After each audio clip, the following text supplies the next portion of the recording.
Pour ce mois de mai chez Nil, il fallait prendre de la hauteur, aller sur les toits, d'abord pour vous parler de Frédéric Lenoir et de L'âme du monde. L'âme du monde, c'est un récit initiatique dans lequel on retrouve 7 sages venus du monde entier, de traditions différentes, des juifs, des musulmans, un chrétien. Et tous vont se demander qu'est-ce qui peut relier leurs croyances et quel peut être le message universel qu'ils peuvent délivrer à 2 jeunes adolescents. C'est un livre lumineux et ça fait partie des livres où on se dit mais forcément il y a dû déjà en avoir un écrit comme ça avant.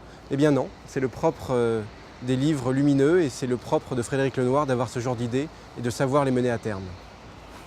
Le deuxième livre dont je vais vous parler, c'est La religion d'aujourd'hui, c'est celle-ci.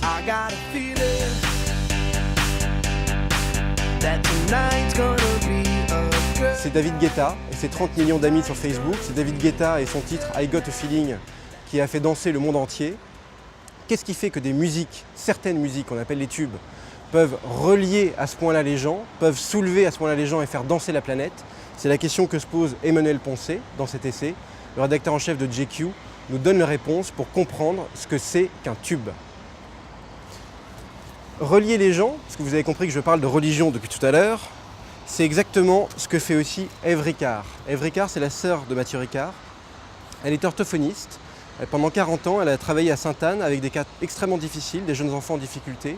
Et par son talent d'orthophoniste, mais surtout par l'amour qu'elle leur donnait, elle a réussi à les remettre dans le chemin d'une vie plus accomplie et dans le chemin notamment qui redonne des mots à ses enfants.